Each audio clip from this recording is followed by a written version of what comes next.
Okay, greetings, brothers and sisters. Got a lot of things to get to. I don't know what those things are, but they're there.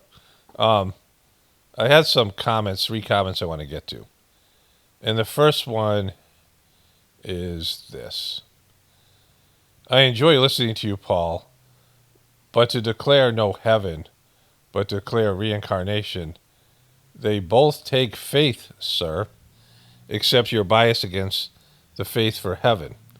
Why not see both and believe the same? And since there's no proof otherwise, really enjoying your psychological breakdown and control of language. Take care.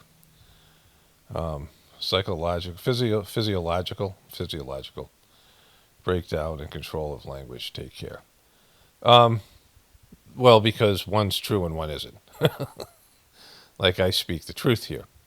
And so if you understand the difference between, like you're saying they're both something that you can't know, which is true. 100% agree with that.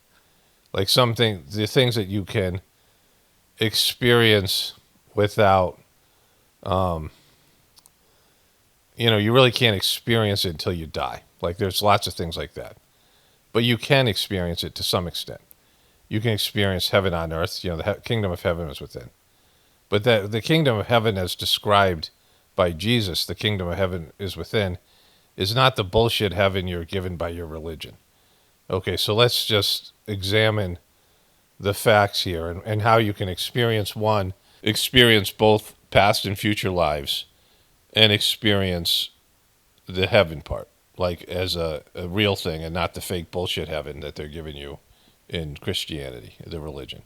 So, Christianity, there's huge holes that they don't address. So, there's nothing in Christianity that tells you where you came from before. Where were you before? So, I just asked the AI thing, which has been great, right? Very, yay. Good job. Gemini, as it's called. Christianity, I asked, what does Christianity say about where your soul came before you were born?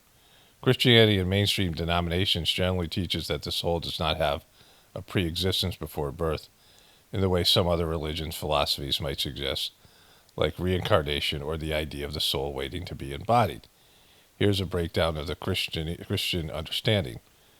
Creation by God, the dominant view is that God creates each individual soul at the point during the process of conception of birth. There isn't a single universal agreed upon moment, but the soul is understood to be a direct creation of God. So this is a bullshit thing, right? So think about that, right? Some theological traditions believe that the soul is created at the moment of conception, coinciding with the creation of the physical body. Why would that be the case? That's silly. Why would the soul be created with the body? They need that to be the case because they bullshit you. They're lying to you. The powers that be. Not Jesus isn't lying to you. Jesus believed in reincarnation. Okay, so there's excerpts of the Bible was taken out where Jesus said who he was in past lives.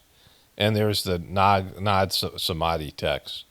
The Nag Samadhi text, what's the other term for them?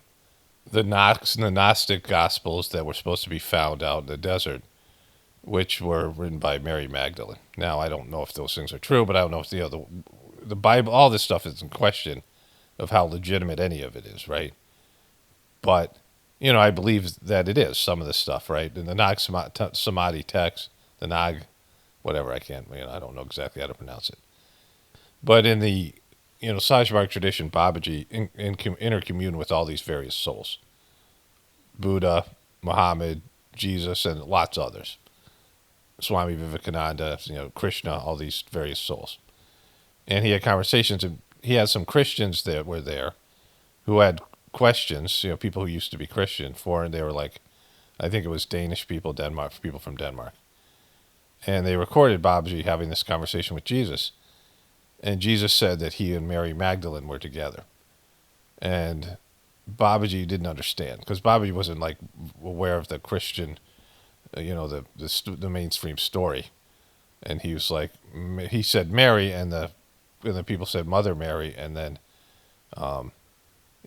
Jesus was talking about Mary, and then he said, and he asked Jesus, and Jesus said, no, the other one, the other Mary. And so and Babaji, was like just being the sort of go between. Like he wasn't well versed in. He didn't read the Bible or the any of these other texts. He had some training, I'm sure, for the Mahabharata, but mostly it was just him intercommuning with God. Like all of his knowledge, he didn't read books and philosophical books and spiritual books. He realized when he was a young person that he wanted to have original thought. He didn't want other people's thoughts in books and things like that to interfere with his connection to God, which he was getting information directly from God. And he thought that was the most accurate information because it is, right? And so he was talking to these, when he had a question, he would ask, he'd go to any of these higher developed souls and he would intercommune, right? Like having that ability, then you don't need the internet. You had the Ethernet, right? And so Jesus was banging Mary Magdalene. It's basically, in terms of the Sajmark tradition, I don't expect this person, any Christian, to believe that, but that's, what I understand to be the case. And, he had a very intimate relationship with her. And so in terms of the disciples, she would be one of them, right? And this is the whole thing from Dan Brown's book, and these, people have talked about that. And there'd be, maybe there's children. Maybe Jesus had children, this kind of thing, right? And so, which wouldn't necessarily mean they were good or whatever, because, they probably wouldn't, because, Babaji's 5 kids were a disaster. Babaji had horrible children, right? So it doesn't mean that, it's not like spirituality is passes down from generation to generation. But in these texts, the Gnostic Gospels, it's clear Jesus believed in reincarnation. And so if you don't believe that, you'd have to believe that, the idea of the soul came from ancient India.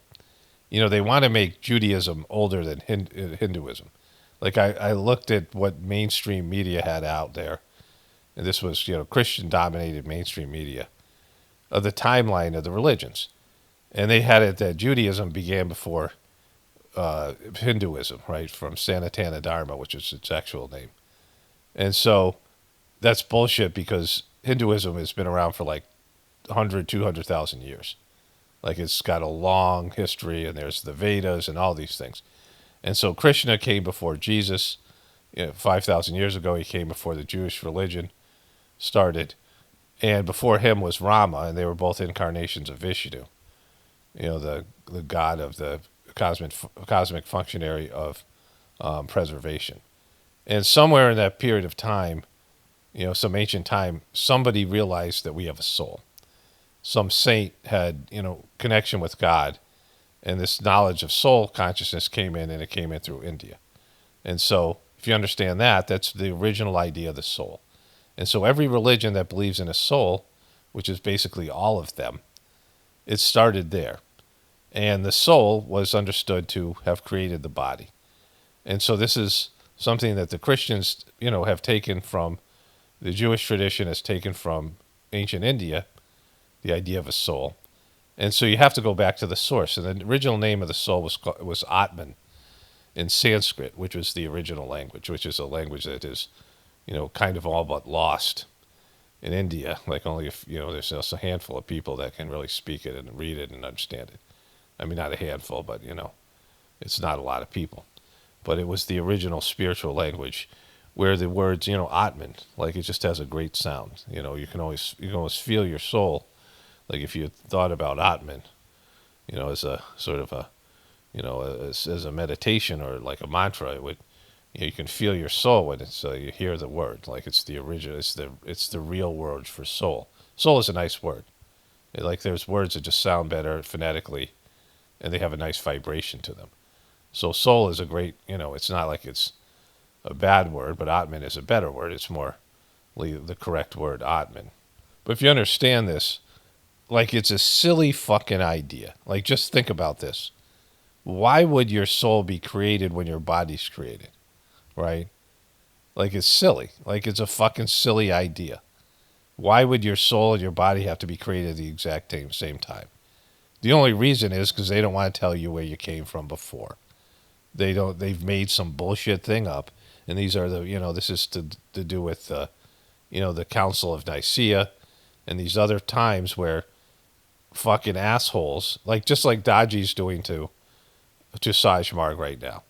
Like I'm watching this happen in real time, where somebody is taking the teachings and rearranging them for their own material benefit, taking pure teachings, taking a pure system.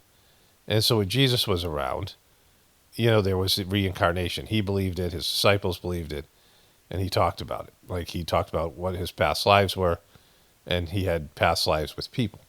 And so the first piece to this is you had to come from somewhere, and your soul exists internally. Your soul wasn't created when your body's created. It's fucking silly. Again, this is the scam. So the way that Christianity works is they have to sell to you they have a monopoly on God and a monopoly on heaven. And the only way they can sell that is to make sure you don't believe in reincarnation, because if you believed in that, then there wouldn't be this idea that you have a choice. You have there are two options. You either go to hell or you go to heaven. Babaji, the second master system, wrote about how religions use fear and temptation. Fear of something bad like hell, and temptation of something that is good like heaven, right? Like you're either going to get one of these two things. I don't know about purgatory. That's like whatever the fuck that is, right? But the reason they can control you as Christians is a cult. And this is, again, this person said that I have bias against heaven, which is silly because I grew up as a Catholic, and I don't have any problems with my Catholic upbringing.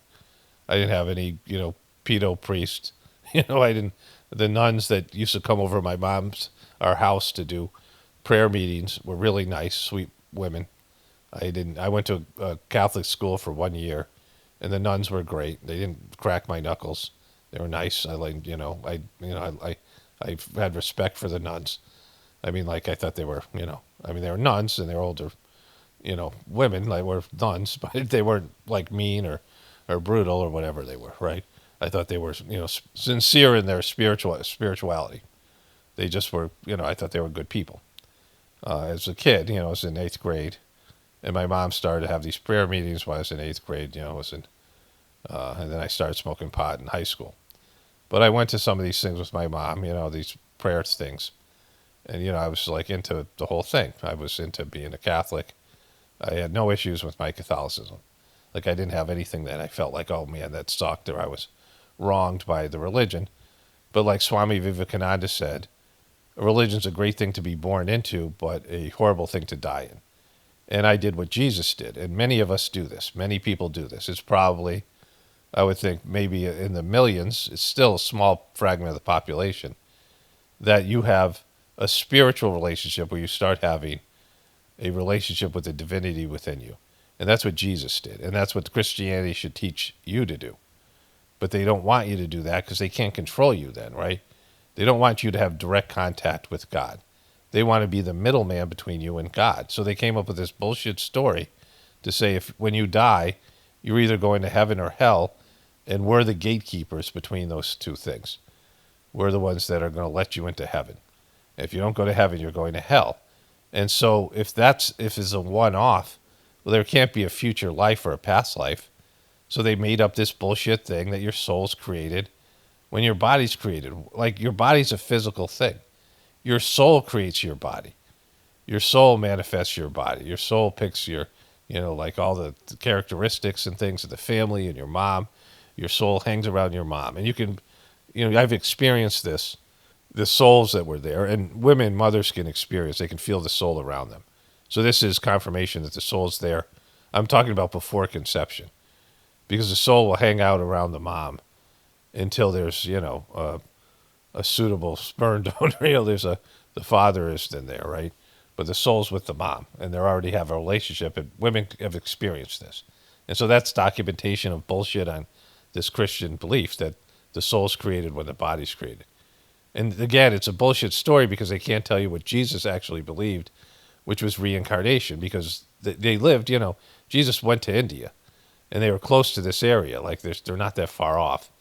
And this was the knowledge back then of the soul. People who understood that there was a soul understood that you had a past existence. And so you came from somewhere.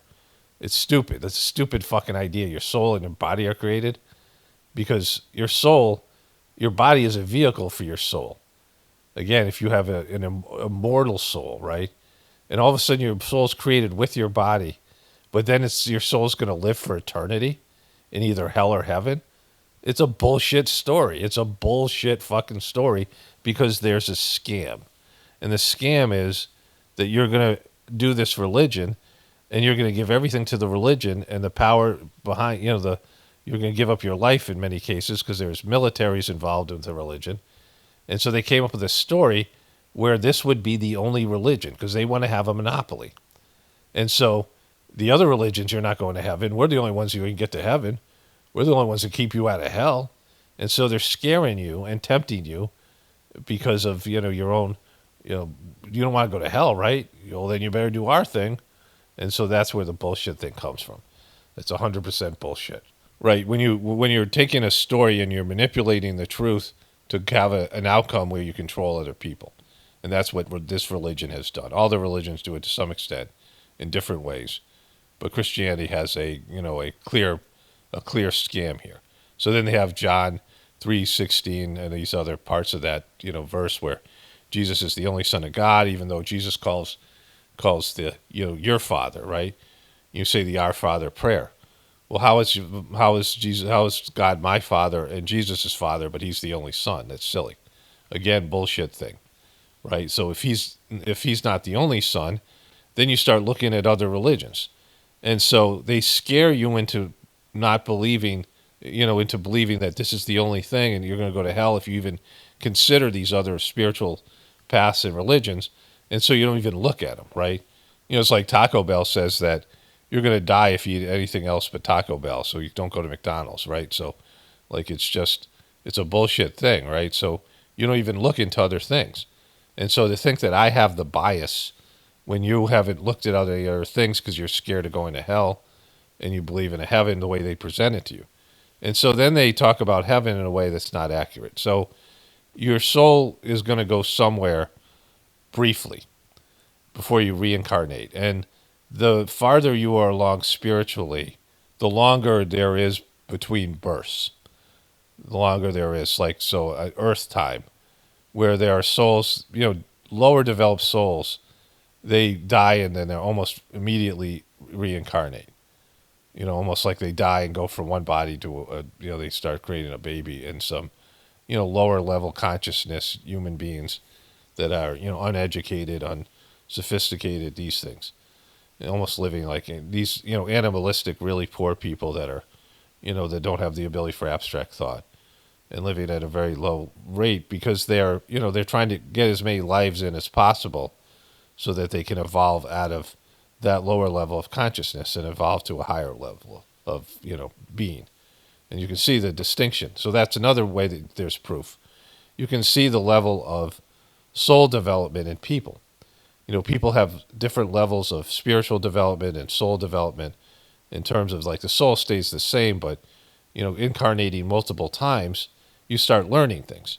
You start taking things with you. You start developing as a person. You have qualities and characteristics. You start at some point craving a connection to God. In the beginning, you're just living like a cause and effect, low level consciousness life. And you see people like this all the time. And so that's another proof of, quality of the soul, that there's some people that are, they've been here longer, like they have more experience or they come from a higher place when they're born. Like not all people have the same level or capacity for life and for spiritual life and for, they're just more evolved, right? You see there are people who are, are on a higher level. You see there's different levels of people. Like people aren't all the same. People have different levels of intelligence. They have different levels of ability. They have different levels of sophistication. Another level of proof is you meet people that just stick, that are they're part of your soul group, and you've had past lives with. You meet people all the time that are very familiar to you. My wife and I, we got together, it seemed like we were together forever. Like we just had, there's past association. And there's lots of people that they're just random, and they're almost like NPC. Like everyone has their own NPCs.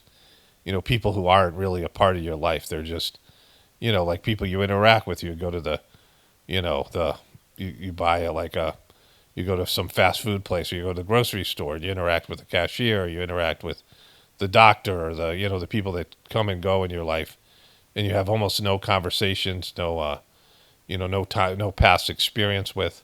And then there are people that just resonate with you. You just feel, and some of them are negative. Some of them might play a negative role, but there's somebody that you've had some past experience with. There's people in your family even that you feel more comfortable with. You have more of a soul bond, right? Other people in your family, there's not as much, there's no closeness there. Your siblings, your parents, whatever it is.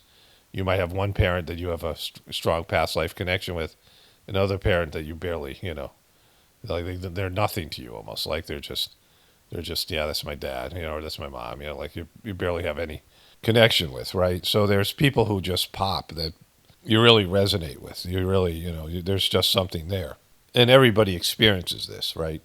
There's a connection with some people and not a connection. Like the majority of people you feel no connection to.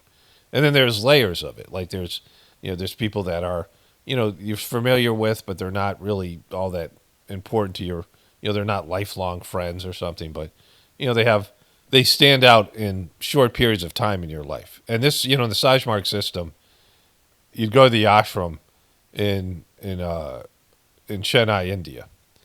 And like I had people I met that I got really close with, like for 2 weeks. There was a girl there that was a Russian girl. And we went through like a 20-year bad marriage in about 3 weeks. It just, I mean, there were some kind of unresolved things.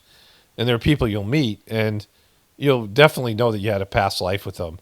But they go back to their country, you go back to your country, you might stay in touch a little bit, you might, email or whatever, you might see each other in 10 years again, something like this. There's also places.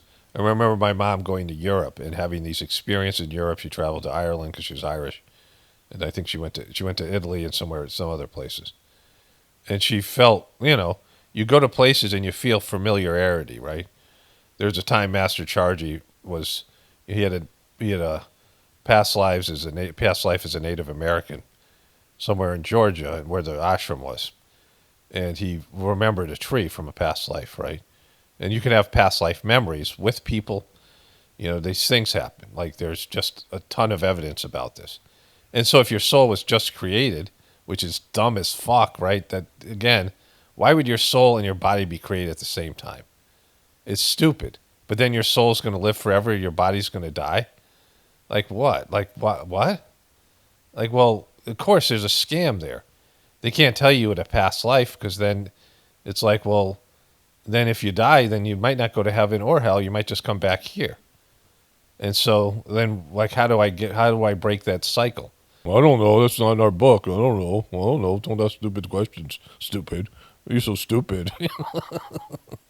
And so it's a scam, right? So I'm the one with confirmation. I'm the one with bias, right? You've been indoctrinated into a religion that gives you a bullshit story about a soul being created the day that your body's created, which they have no real, they just say they don't expect you're going to test them on that, right? Like if I could pick that story apart if I had to talk to a priest or a reverend or something. But our book, it's in our book. Your book that's been translated and edited, and it isn't even written by your guy. It isn't even written by Jesus. It starts off with no chapters being written by Jesus. It's other people telling Jesus' story and teachings. And so it's already skewed. That game Telephone. It's limited to the disciples' ability to understand Jesus. That's why there's so much different shit in it. The Old Testament's a fucking train wreck.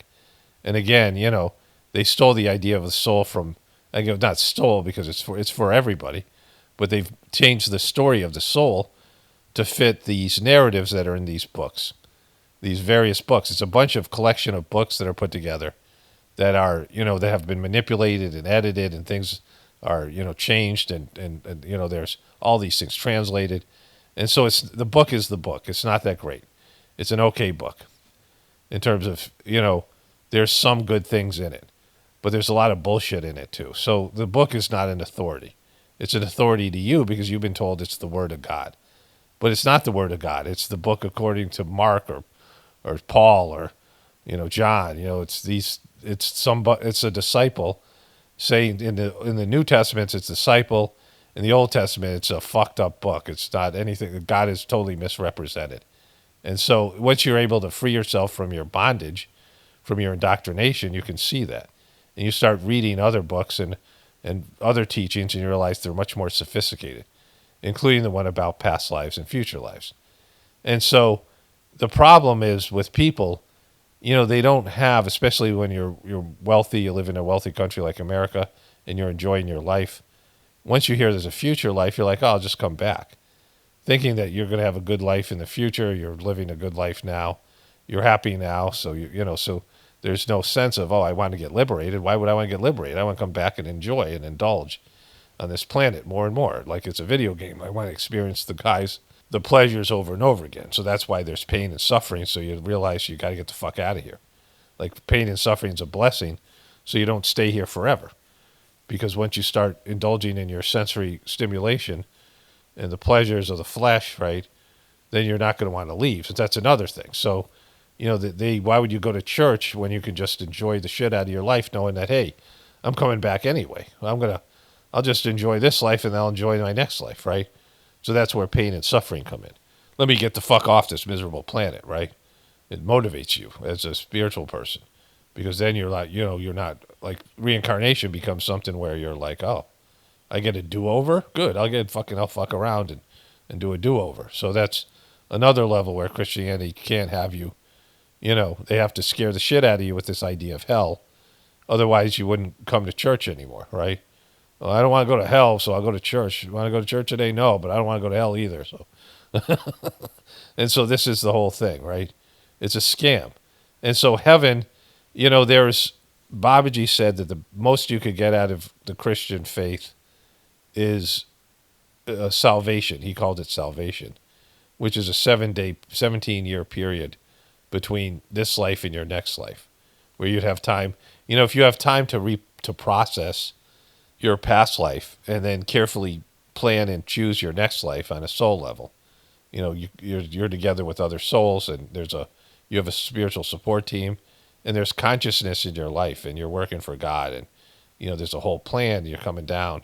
Whereas you die. Some people die and they immediately they're incarnating anywhere. They're not. There's no rhyme or reason. They're just not. They're just trying to churn out as many lives as possible, as quickly as possible, because they want to get more and more experience on Earth, so they can have, then they can elevate to another level of human life, human consciousness. So their soul is just, checking the box, and there's no planning. But as you move forward, and you have spiritual consciousness, you connect to God.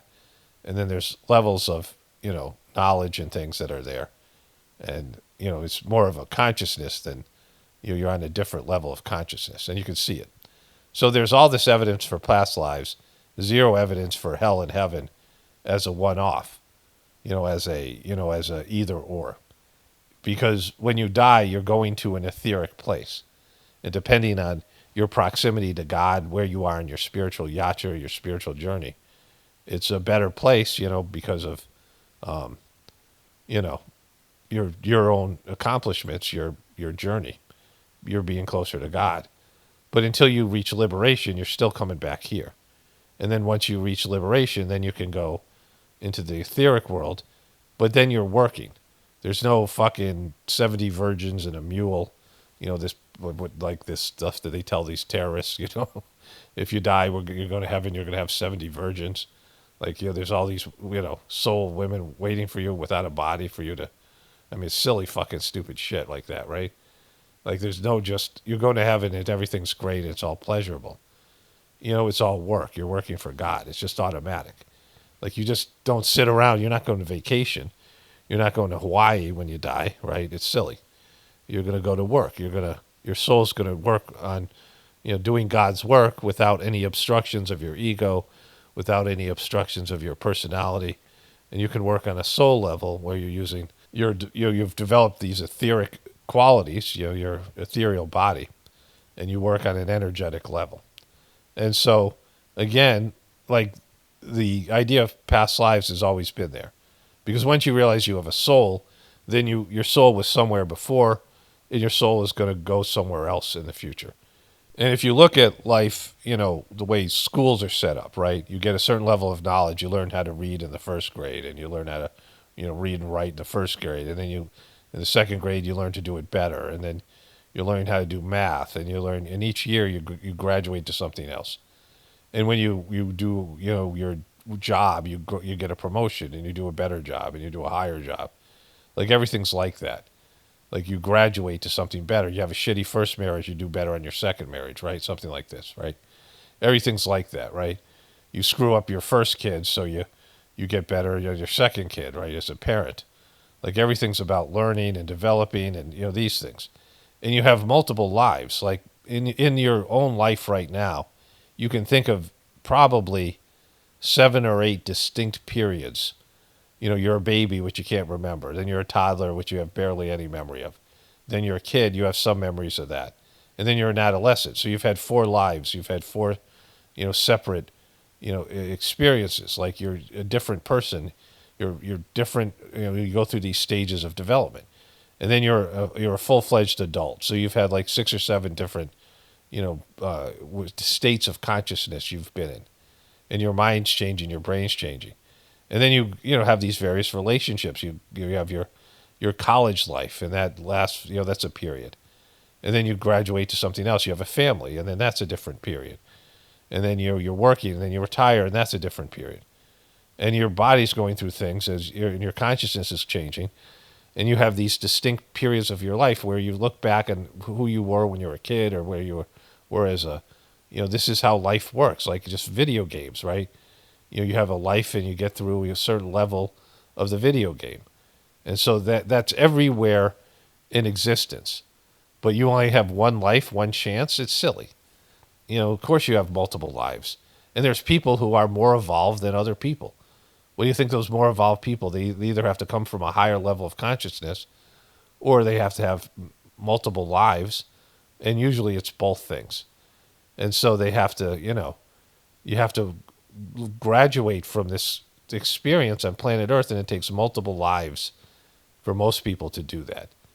Where you live lives on Earth until you get it, till you pass the test. And so that's why there's past lives and future lives. It makes total fucking sense, right? And this bullshit idea, the Christian religion, it has you by the fucking balls, because it says you're either going to hell or heaven, and we're the only ones who can get you to heaven. And so, yeah, it's a scam. It's a fucking scam. And Jesus never said that. And so let's just review the proof, right?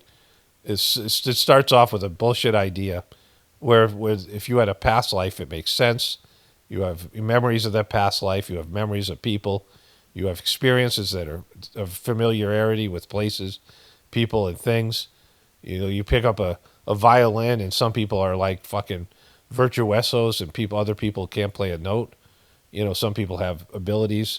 They're like, wow, I'm really good at this. Yeah, because you did in a past life, asshole. You have a head start. Like everyone, there's a bunch of kids in school in violin class, and one of them's like fucking a virtuoso and so much better than the rest of them. And immediately it gravitates to it, right? Because you have that already as a samskara from some past existence. And so there's all these things that are proof, people, these things. So it starts off with a bullshit idea from Christianity that your soul got created when your body got created. And most people don't even fucking know it, right? Don't even fucking know that that's the story. Because, it's silly. It's a fucking silly story. Your soul's eternal and your body is temporary. And so there's all this proof that's there. That there's, in every aspect of life, there's a graduation. You get rewarded for conquering something, for mastering something. You have obstacles you have to overcome. You have, school, you have levels of knowledge you have to obtain, and then you pass on to something else, right? You take you study to be a doctor, and you go through these various levels of education, and then eventually you get this certificate and a license. You graduate, right? There's a sense of graduation. Yes, you've lived a good life, you've graduated. The other stupid idea is Jesus can die for your sins. How the fuck is that possible? How can one guy have died for your sins 2,000 years ago? It's a bullshit story that you've been told. And if you believe it, it's because you've been indoctrinated. And, again, there's lies in everything in these religions, but that's a monster lie. It's a good deal. Oh, he died for my sins? Sure, great. I'll I'll sin a lot, and then on my deathbed, I'll loophole it, and I'll go, Jesus, please forgive me. I accept you as my Lord and Savior. Oh, good, you're getting to heaven. It's a bullshit idea. So, again, like your bias is you were raised in something that you don't want to confront the bullshit ideas in it. And maybe you can't. Maybe this is the best you can do. That's fine. But, like, you don't have to come here and tell me that I'm full of shit, right? Just because you haven't confronted the lies and indoctrination that you've been faced with. All right, let's move on to the next comment here.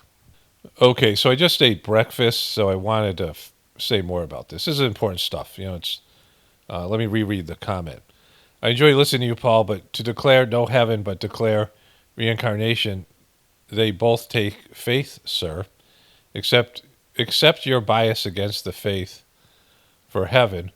Why not see both and believe in the same, since there's no proof? Otherwise, really enjoy your psychological breakdown and control of the language. Take care. So let me just say this. The idea of an abstract world, an etheric world, is true. Like you go somewhere else. You're living. Your soul exists in two places. It exists in your body, and it exists in an etheric world at the same time. It's hard to connect with the etheric world because you're so wrapped up in your bodily consciousness. And so that's why you meditate on a soul level and connect with the soul, so you can deepen your understanding and your perspective of the soul experience it's having in a different place, right? So that's the need for the Sajmarg meditation or some sort of meditation like that. It's not, meditation isn't the Sajmarg meditation that I do. Isn't like a copyright, right? Like anybody who meditates correctly connects with the soul, right? So the Sajmarg system enhances this experience through transmission and cleaning, but it's a system that is, can't be owned like a religion. It's something that is a God-given gift, and we are lucky enough to experience it, right? And the organization itself, so this is when this guy Daji corrupted it for his own means. He's taking something sacred and pure. When Jesus came down, he had a gift to give, and he gave it to his people, his disciples, and they were able to experience it and understand it on their level. And then the gift was corrupted and lost by these, money grabbing pieces of shit that always come in and usurp a religion for their own personal, physical, material gain. So the issue isn't about reincarnation versus heaven. This is about control, right? In the movie The Heretic, religion's about control. They have control over you because they're the gatekeepers to heaven. You want to get to heaven, you only get through heaven through the Son. You only get to the Father through the Son, and we control the Son. And the religion doesn't control Jesus. And Jesus is unhappy with his religion because why would he be happy with these various religions? Maybe individual people who are doing good Christian things and who get his original message that's been corrupted by these powerful, corrupt organizations, right? The heaven and hell story is a weapon of control. Reincarnation, if I said, well, my thing is the only thing that allows you to get liberation, which isn't the case. The Hajmarg does not teach that liberation has to come through the Sajmarg system. You can get liberated through self-effort or through doing something else that would give you liberation, right? It isn't, and in Sajmarg, see, the problem with Christianity and this story is, let me go back to what this person said. Let me find the comment again, where the person says this, enjoy listening to you, Paul, but to declare no heaven, but declare reincarnation, they both take faith. Well, you're talking about something other than faith. You're talking about delusion. Because if you look at the various Christians and just from their outward appearance, your people you go to church with, and then you have saints and you have different people, and they all can't be going to heaven because they have much different, if you're going to grade their Christianity on a scale of 1 to 10, right? Like how good they are as Christians. And there's some Christians that are like as a 9 or 10 in terms of their outward appearance. And you don't know what's going in inside of people, but they have different internal experiences. Like a person who reads the Bible, talks about Jesus, and does generous works, and is always doing things like good Christian things, right? They're at like a 9 or a 10, right? It's 10 is a hard thing to achieve, but like they're at a 9, 9.5, whatever, 9.9, and they're at the highest level. And then you have some people who are nine solid nines, people who are eights, people are sevens, people are one, and they're still accepting Jesus Christ as their Lord and Savior, but they're not really into it. They're sinning regularly, and they go to church and they believe in God, and they believe in Jesus. They pray occasionally when they need to, and so why would they all get the same thing, right? Where in life do you get where everybody gets the same thing, right? Where everybody gets a passing grade, even though, you get different scores, right? You get different levels. And based in, like, there's lots of people who graduate high school, but some are going to elite universities and some are going to work in the frickin' diner, right? So, like there's, it doesn't, just because you graduate high school doesn't mean everyone gets the same thing. Like, yeah, you graduate high school, but, how well did you do? Well, I barely got through. Whereas some people excel and they're geniuses and they're going to go on to do brilliant things. So, that's the problem with Christianity, that it's either or. You're either going to hell or heaven. And the organizations themselves profit off of your donations, profit off of your so-called faith, profit off of you believing they have control of your eternal soul. That through them, through the religion, through all these things, you're going to get one thing or the other, right? And so that's a bullshit story. It's bullshit at every level. If Trump was trying to sell you that, or some fucking con man or somebody, it would sound like a bullshit story. It's just that you were born into it, your family believes in it, and then you're scared about the outcome. And what if this isn't true, right? And so this person's saying that both take faith in reincarnation. Well, reincarnation, you can actually experience evidence, because the idea of a soul is what takes faith. But you can experience your soul if you put some effort into it, and you have the capacity for abstract thought, and you can, you have some spiritual capital, right? You have some, but you can experience these things. Like I said, familiarity with people, places, and things, and past life memories, and, so many skills that you have, and the things that are there. Like, this came from something. Why do I have this ability? Why am I able to do this? Well, you did it before. So you have some experience, where other people are just first timers. And first timers have a hard time with past lives because it's their first time. They don't have any, whatever. But either there's a soul or there isn't a soul.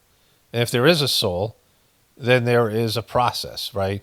If there's a purpose to your existence here, well, what is the purpose? You're supposed to learn some things. You're supposed to develop. Why did my soul choose to be born in a body when I could live in an etheric world? If I was in an etheric world before, if I existed in an etheric world as a soul, then why am I being born? Well, there's a reason for your birth. So you figure out what the reason is. And then there's a process of, what's called liberation, freedom from repetitive births. And in the Sajmark system, you have to work for that. And you can reach a certain level. Like, everything has, a graduation, where you've mastered some level and you're ready to move on to the next thing. Like, that happens in your life. It happens in your past lives and your future lives. And so you're moving on to the next level. It's all about that. Like, that's everything in existence like that, right? You've mastered this level. You were a dog in a past life. Now you can become a human. You had multiple lives as a dog. You interacted with people. You started to become more human. Pets can also often become almost human-esque. Their consciousness raises from being around higher beings. And that's one of the important things, to be around higher people, to be around higher souls. This is the idea of, spiritual masters and divine beings that descend down to earth to pull you up to a higher level. And so that's the need for these things, right? But you have to do the work. And there's people in Sajmark who went far past the point of liberation, and they fell spiritually. And they lost it because they stopped working. And so what I do, there's emphasis on you working. It's not that you just get some gift because you're associated with some person and that you've accepted this person as God. That's a bullshit thing, right? You have to do the work. Like, he can't die for your sins. He can't elevate you to a higher level unless you cooperate. And you have to work for it. And even if you get that level, you have to maintain it and still be moving forward, else you go backwards. And there's people who, were born in a liberated state and they somehow got caught up here. Souls that were already in a higher level of consciousness, and they didn't have to reincarnate, but they lost their way on planet Earth. They got sucked into the drama, the bullshit stuff, the pleasure and all the rest of it. And then they got lost and they're stuck here and they didn't have to be, right? And there's souls that reach the highest level and they're liberated and they don't have to come back, but they fall. And then there's other souls that come back voluntarily because they're doing God's work. And so this is, it makes much more sense. Like my reincarnation, it's not my thing. The reincarnation theory is way better than the heaven and hell theory in every possible way. You can't compare the two things. Isn't one's based, they're both based in faith. One's a bullshit story. And, this is what people don't like about what I say here is that I'm not here to keep your delusion going. That's not why this channel exists. I'm not here to tell you things so that I'm like pampering you like you're some person with Alzheimer's. I have to humor you. Oh, I have to take, I can just speak my truth here. Maybe in an interaction, I would have to humor you, which I don't want to do. That's why I don't have these social interactions. This is me being able to just say what I do believe to be the truth on every level. And if it bothers you because it disagrees with some of your bullshit delusional thinking or whatever, right? Then, that's not my problem. Like you can go somewhere else where they'll tell you, yeah, everything's going to be fine. You're going to heaven. Like you're not. It's not, you have to achieve something. You might get you're going to get something.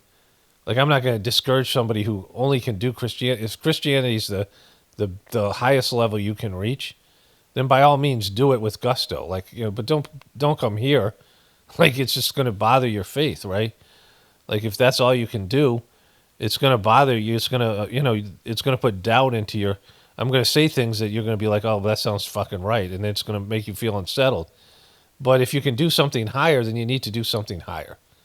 Like people need to reach the highest level of their spiritual potential. And some people are ready for abstract connection to God. There's saints, there's Christian saints who realize that, they ascend from the bullshit of the Christian religion and they connect with Jesus and God directly. And they get persecuted and killed because they're a danger to the hierarchy. I mean, how many saints were killed and tortured by the religious establishment? Jesus himself and then the rest of them. Even if they weren't tortured and killed physically, they're demonized and they are, ostracized and these things. Because people who tell the truth in a system that's about control are a danger to that system.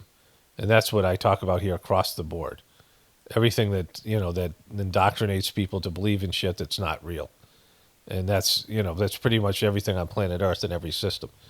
All right, let's get to the other two comments here. They're brief. One's a bot comment. I want to comment. This bot that's been summarizing my videos. This is a video. Trump makes girl faint. David Hogg admits script and actor. Glenn Walls returns. This video covers various topics, including Trump's immigration policies, David Hogg's comments, Gwen Walsh's behavior, Jeff Bezos' falling, and thoughtful meditation practice.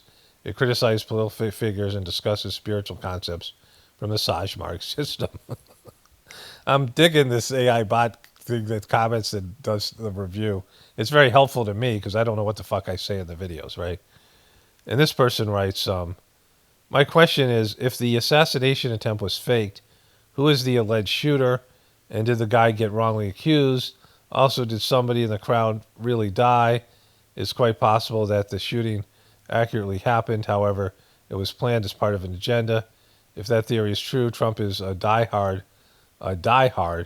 In what way is up for debate? In what way is up for debate? I'm not sure what that last part meant. When this thing first happened and I was calling it fake, people started asking me about the people who were allegedly shot, right? The people who were, killed in the official story. And they asked me, do you think they were actors or what? And I said, I'm not falling for that fucking trap, right? Like, that's not what this is about. The details of the event, this is, that's what happened with Alex Jones and that stuff with, Sandy Hook and all these things. Like, what they're doing here is mining for victim consciousness. Any of these events, right? So the more they control over this thing, I did a video that got banned and I was talking about these other events. And so, very important point. But what they're looking here is for victim consciousness. And so Trump's the victim. And so there's this, I often read this thing that has to do with this was a comment that really described my ex, but so many other people.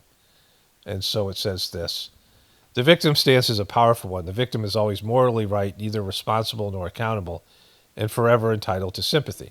So the big event in 2001 made Americans victims. And what happened from that one victimized event? Like, you think about, there was victim consciousness after 2001. They attacked us. They took down those towers, those motherfuckers, right? And so what happened after that? Well, there was the initial war in Afghanistan, right? So there was some stuff that happened in Afghanistan because the guy who perpetrated this, bin Laden, was allegedly there. But they didn't get the guy. But they went into Afghanistan anyway. And what came out of that Afghanistan war? Poppies. So the Taliban weren't growing poppies, which produce opium. They were scumbags, the Taliban, but they were against drug production. And it's a great place to grow poppies. So America took over Afghanistan, and what happened after that? There was the immediate opioid crisis that happened. The opioid crisis happened. They invaded Afghanistan in 2003, 2002 this time, whatever it was, and then poppy production was there, and then the opioid crisis began. All of a sudden, there was a lot of opium that was available, and it was available in Afghanistan. And so, that happened. And what's the other thing that happened? They invaded Iraq. Okay, so there was bullshit things. Saddam Hussein had nothing to do with 9/11, nothing. And had no weapons of mass destruction. They came up with a bullshit story. Again, all this victim consciousness. They had we've been attacked. We get to go out there and deal with our attackers, but they weren't dealing with anybody, right? Years later, there was this bullshit story that Obama went in and killed bin Laden, and they threw his body into the ocean, and all the guys who were on SEAL Team 6 end up dying. These are all the things that happened from this one victim event, right? And so what were the other wars? Well, America got rid of Gaddafi. Gaddafi gave up all his weapons of mass destruction. Gaddafi was about to achieve the UN plan of Millennium Development Goals. He was well on his way. His people loved him. He took Africa from the poorest country in Africa to the richest country in Africa, and he was doing all kinds of good things. But he wanted to start selling oil in a gold dinar, which would take down the petrodollar, so they got rid of him. More victim consciousness from 9/11 that had nothing to do with Gaddafi. And then they were trying to do the same bullshit in Syria and Iran. They had a plan to go into all these countries that had nothing to do with it, right? Just from one event where Americans were victims and we were outraged and we get to get some fucking payback, right? And so whenever there's an event, there's victim consciousness and there's victims. And the victims, there's outrage. And to control that victim consciousness, because every criminal is a victim, every abuser is a victim. Poor me, they come from this victim stance. I've talked about this extensively, the assault cycle. That every crime, every misdeed, every thinking area comes from, I feel sorry for myself. I've been victimized. I get to hurt somebody else. I've been hurt. I get to hurt other people. I've been cheated. I get to cheat other people. This is all victim consciousness shit. And Trump was using that as a way, this whole thing. They stole the election from me. They tried to lock me up and they tried to kill me. And then all the people they rally around him. I mean, it's very similar to the biblical story in these things, with this victim consciousness. All Christians are being victimized in these things. And, Jesus was put up on a cross. It's a victim consciousness that they have, that this, man was, this person was mistreated, and then there's supposed to be sympathy in these things, right? They're using victim consciousness. So the overall story, if you get into the details, you sound like an asshole, right? Some poor innocent guy gets shot, and you're denying his, whatever, some kids or whatever it is. And so, you don't have any real proof of the thing, and you can't, And so then you end up looking like an asshole. The details of the event are, whatever they are. They're not important. You just look at, it's fake, and they're using it. Trump used the event immediately with a big ass fucking tampon, maxi pad on his ear when he went into the, the whole thing that happened with the convention. And so, and then he had all these WWE people fight. I was victimized, but now I'm going to fight back. And then it's looks like he's getting up from being knocked down and this stuff, right? And so that's what this thing is, clearly about. This guy gets shot. He gets up and he pumps his fist. Fight, fight, fight. What a fighter. What a tough guy. Right? What a guy. What a, it's a bullshit thing. It's totally performative. He's a piece of shit. And he's scamming his people. His people are the one who gravitate to this, right? So he's the people that worship him, that look up to him, that thinks he's one of them. He's using this to get them, right? It's a scam. It's very similar to what I was saying about the heaven and hell story. These are things where they're manipulating. There's a goal. What is he trying to get out of you? Your vote and your allegiance and your support and your money, to campaign donations, right? Same thing with religions. What are they getting out of you? Your support, your allegiance, your money, your soul, right? Like, so they're lying to you to get, you gotta, who's benefiting from your belief? Like, if your belief is in reincarnation, nobody benefits from that. Like, I don't give a shit if you believe in reincarnation or not. Who gives a shit? I don't give a shit if you believe that Trump's assassination attempt was fake. But why the fuck are you here otherwise, right? Like, you're certainly not, you aren't seeking truth. You're seeking somebody to tell you what you already believe is true.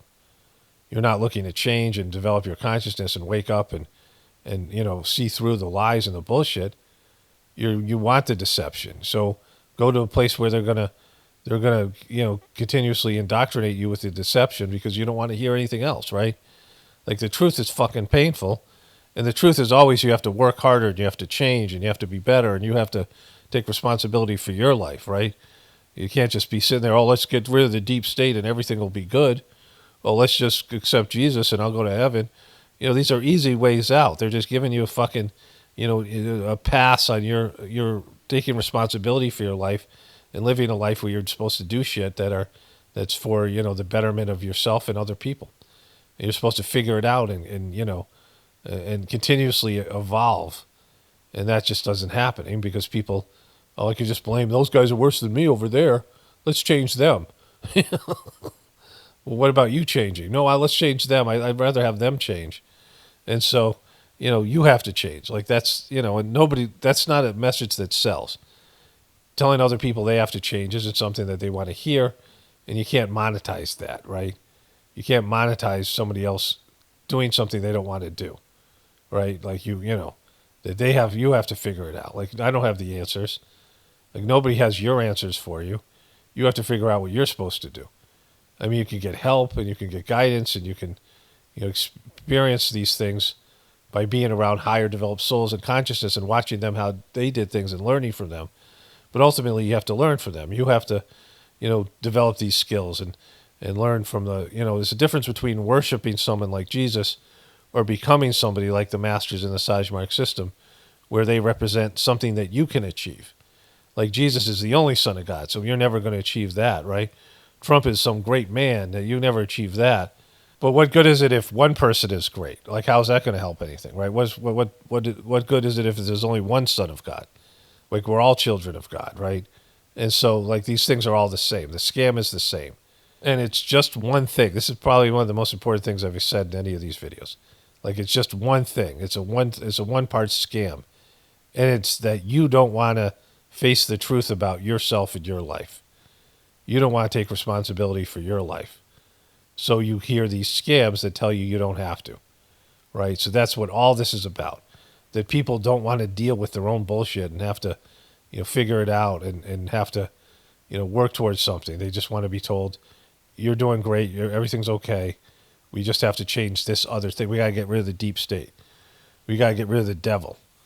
If we do that, we got to get everyone else to do this religion. And when everyone else is doing it, we'll all be good people. Well, there's already shitty people in your religion. There's already pedophile priests and reverends and, scammers and conmen and, dudes like Jim Baker and these, mega churches and just, they're all doing the thing and when they suck. That hasn't cured shit, right? Because none of these people are willing to take personal responsibility for their spiritual evolution, figure out why they're here, and have a real relationship with their soul and God, which is part of the thing because people are scared of God, right? Master Chargy saying, Christians don't want to face God. They don't want to go in front of God, right? And so they have a son. Like, they go to the son. Hey, can you talk to your dad for me? It's like you go to your boss's son. You don't want to go to your boss. Your boss scares you. So you'll go to your boss's son. Hey, can you tell your dad this? can you find a way to say this where he doesn't get pissed off at me and fire me or whatever? And so, when you go to heaven, who do you see? Peter. St. Peter standing at the gates of heaven. Why not God? God's too busy, right? God can't do that job, right? Why would he have somebody else doing it, right? It's a silly idea. So there's just bullshit things that they tell you, right? And so you're avoiding the divinity within you. You're avoiding facing God. You don't want to go before God because you know God's going to tell you things you don't want to hear, right? Like you don't want to go in front of somebody who's connected to God because they're going to tell you things you don't want to hear. And so you find lower developed people who will pat you on the back and tell you you're doing everything great and that you don't need to change. And that's what everybody's seeking. And then when you run into somebody that does tell you the truth, you get butthurt because you're not willing to face up to your own things that you have to change. People in the truth community say, I'm awake. No, I'm awake, right? I'm awake. Look at those sheeple over there, but I'm awake. Well, are you awake? Well, up until a point where you hear something that is something you don't want to hear, you can't hear. Something about yourself that you have to do something different. You have to work harder. You have to face things you don't want to face. You have to deal with things you don't want to deal with. You have to give up things that are bad for you, that you love, or you're addicted to. And so all these things. And so like as soon as, that's why they kill these motherfuckers, right? Why do you think they killed not just Jesus, but every one of his disciples? And then, why did they stop killing him? Why aren't they killing the Pope? Because the Pope is compromised. Why aren't they killing all these mega church guys? Because they're compromised, right? They killed the people that were telling the truth. I mean, it's a lower level of truth. It isn't even that sophisticated a teaching. The Bible is, spirituality 101, the good parts, the Jesus parts, of his higher developed teachings that they still left in there. The kingdom of heaven's within. It's the starting point. It's kindergarten. And even with that, they killed people. They killed people for just the kindergarten level teachings and spirituality because they can't control it. They don't. It's something that represents a loss of control. I mean, the Pharisees, the Jewish Pharisees, the hierarchy of the church, and the Roman government both saw Jesus as a threat for spirituality 101, for kindergarten level teaching. They thought he was a threat, killed him, and killed every one of his disciples. So think about that, right? And they stopped killing him once it was corrupted, once they took over the teachings. And it's there for everyone who wants to see it, but people just don't want to see it. All right, let's get into the other stuff here. Okay, so let's start here. I talk about sellouts and posers. Will Ferrell used to be annoying to me. I didn't think it was funny, but then I watched the movie Elf, and it was a really good movie. I like, Elf is just a classic. And when you have kids and you're watching family movies together, it's great to find movies that you can tolerate, you can get through. Over the Hedge is a good one. I can remember some Iron Giant, some of these things, right, that are, so I, changed my opinion about Will Ferrell. Of course, Step Brothers, I do a lot of, I have those memes from the thing, the boats and hoes. So he was, legitimately funny. And, and I revisited some of his Saturday Night Live stuff. It's funny. But he's kind of, gone weird. He's had a couple of weird movies. He did some weird shit with like an Illuminati sacrifice, remember? That was weird. And sometimes it just, I noticed this with, that guy's name is, the guy married to Blake Lively. You know who it is. That, Ryan Reynolds, that he isn't funny, he's annoying. Like his bit gets, they have this bit that they do. They have this character that they are. They have this way of, their way of being funny. And, it lasts for 1, 2, 3, 4 movies. Like Eddie Murphy was somebody who was able to extend that. Kevin Hart's somebody who's struggling. It's the same stick over and over again, right? It's the same bit. It's the same character. And then they get into commercials. And I talked about this with Snoop Dogg, who was probably the biggest sellout. You have an art. Like Snoop Dogg has rapping. Will Ferrell has comedy. You have an art, and then you just sell it out for some cheap bullshit, right? And so, 2 commercials here. This is the extended tub version. Just getting glammed up for a commercial. See, not funny. Like just kind of sad and pathetic. Trying to do his Will Ferrell stuff, but not not scripted well. It's a PayPal commercial.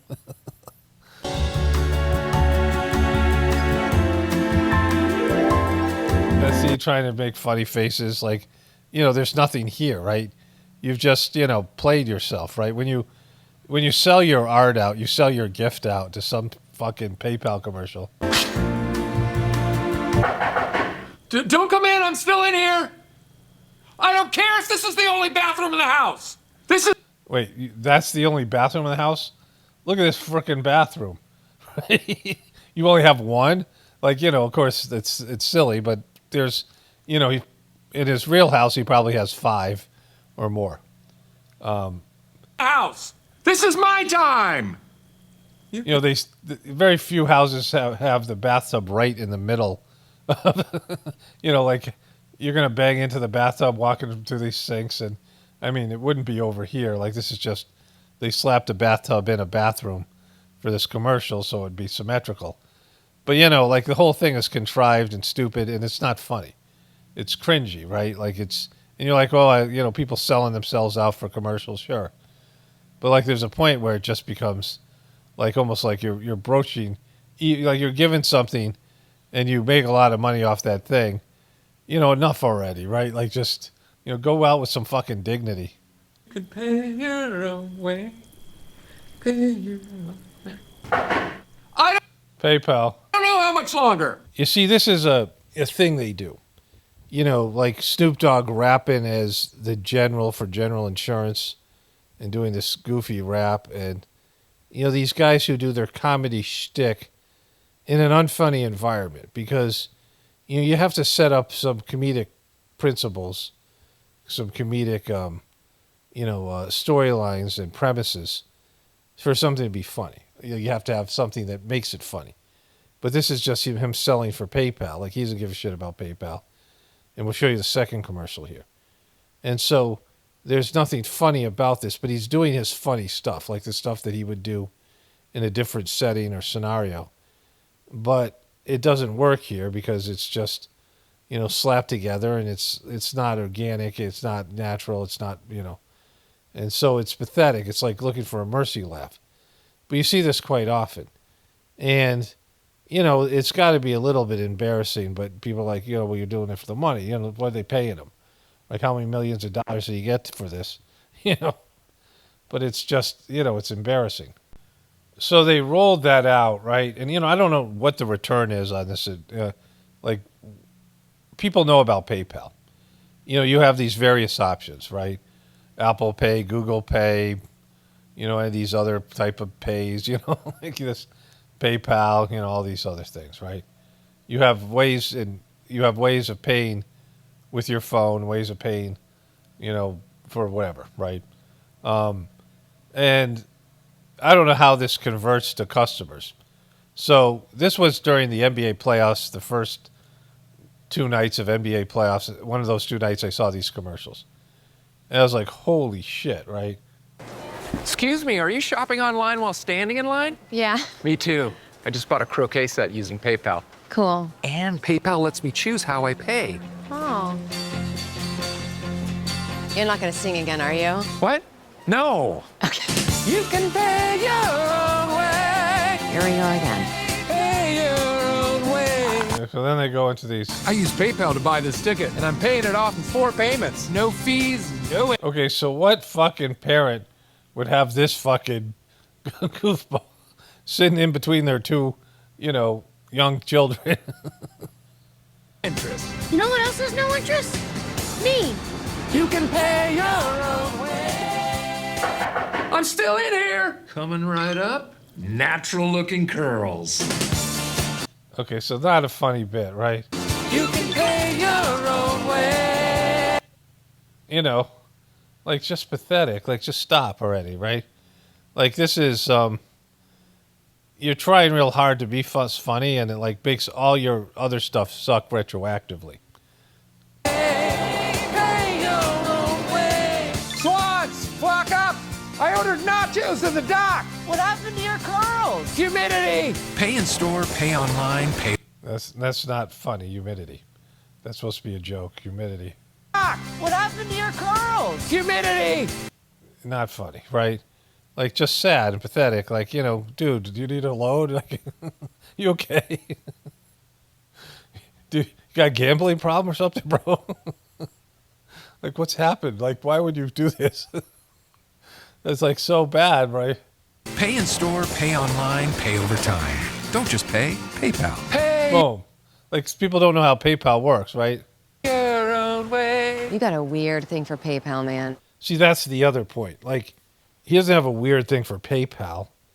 He fucking getting paid, right? PayPal is paying him for this. He doesn't love PayPal.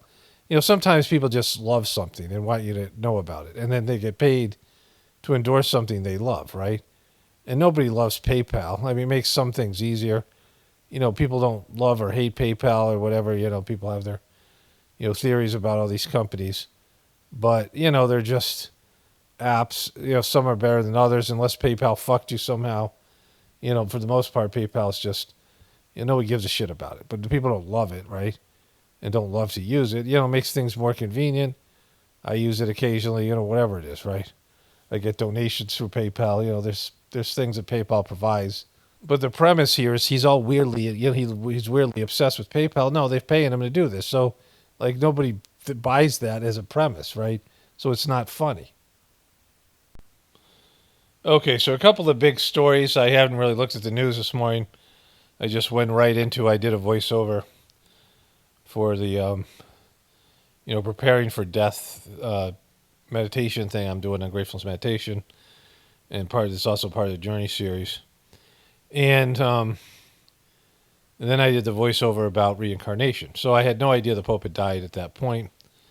Today is, I don't know, what is it, Monday, April 21st. And so let's watch this a little bit. Another big story with Pete Hegseth as well. Buonasera. A simple good evening from the newly elected Cardinal Jorge Mario Bergoglio from Argentina, the first Pope ever from the Americas. Wait, when was that? Did they say it? I wonder when that was. Okay, so it says March 2013. So he was 72 when they, this is the bullshit thing about the popes. He was 72 when they made him pope, right? If he's 88 now, that was 12 years ago. No, he's 76, right? So, what do you expect's going to happen? You nominate you don't give somebody a job at 76, right?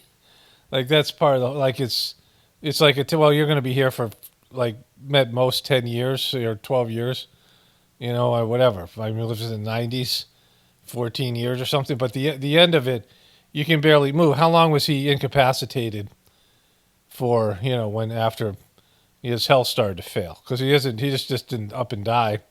He's been having health issues for a while. Of course, he had all that pedo stuff. I showed you that. He had that stuff that was man-boy love. I'll cover that video next. But, why nominate someone so old? Like, it's silly. Buonasera. A simple good evening from the newly elected Cardinal Jorge Mario Bergoglio from Argentina, the first Pope ever from the Americas. His choice of the name Francis, after the saint known for his poverty and love of nature, had never been used before by a pope. Crazy, it's just crazy. Use somebody else's saint's name for the first time. The tone for a pontificate marked by attention to the poor and a simple way of life. This pope's home would no longer be the historic apartments, but a simple set of rooms in a guest house on the Vatican grounds. Elaborate papal robes and jewellery remained in the closet, as Francis wore only his white cassock, black orthopedic shoes, with a simple pectoral cross. The guy was just so fucking simple. He barely even used the Pope mobile. And when he needed his glasses fixed, he hopped in a car and went himself to the optician in Rome. It's crazy. Like, that wasn't a photo op. He's just that kind of guy. He would never send his glasses out with some lackey. A down-to-earth style learned on the streets of Buenos Aires. The one-time nightclub bouncer took public transportation. Look at this dark circled motherfucker here. Which one looks like the most likely to be a ghoul and like a... Holy shit, right?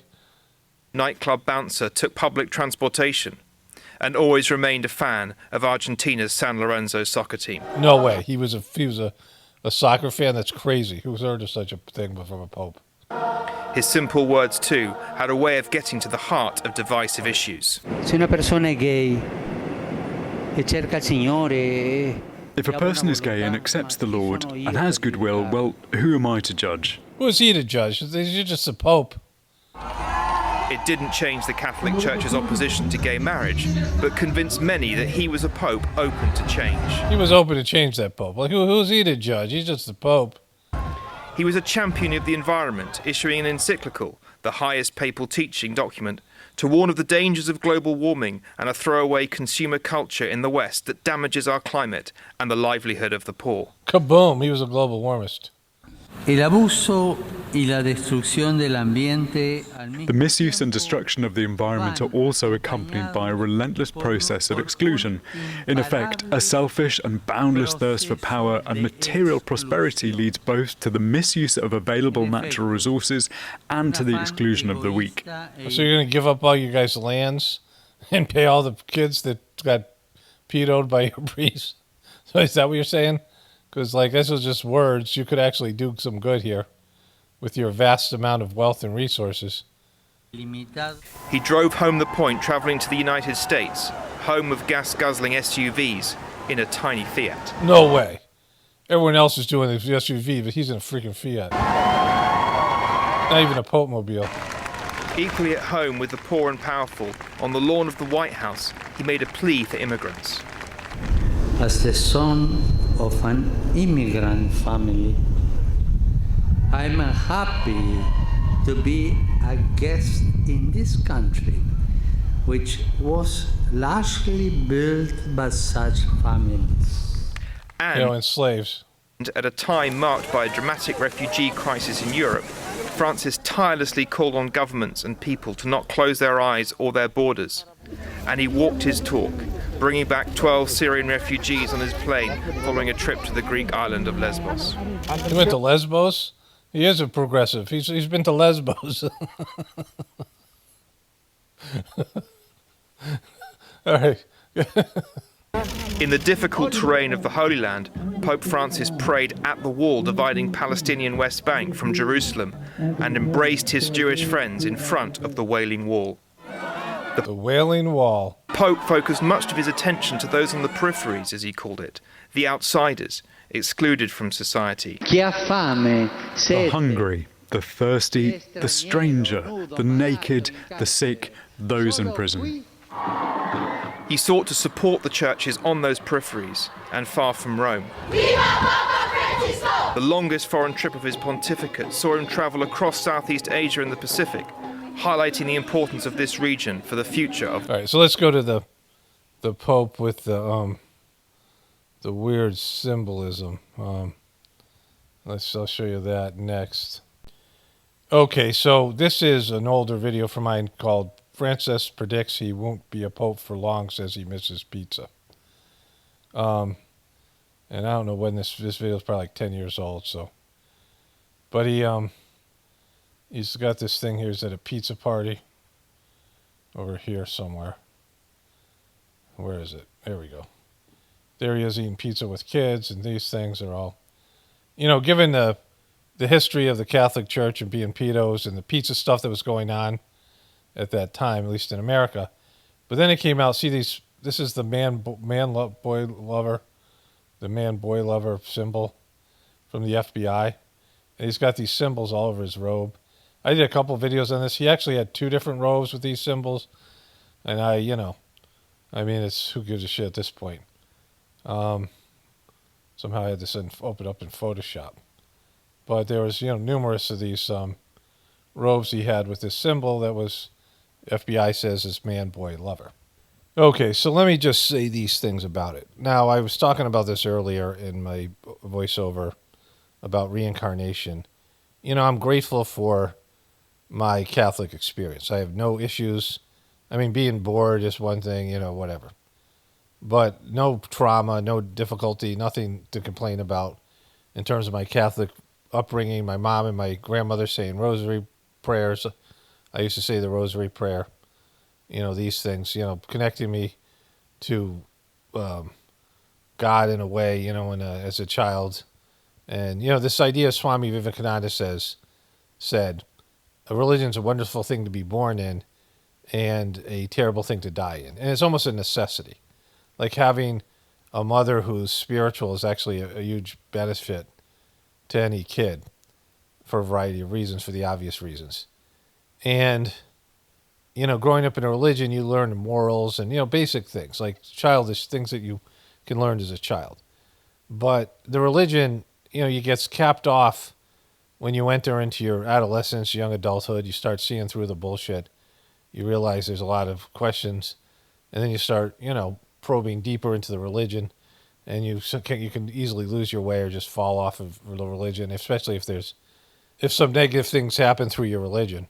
And you start seeing the hypocrisy and the lies that your parents and other people tell, and they pretend to be good Christians, but they're not, and these things.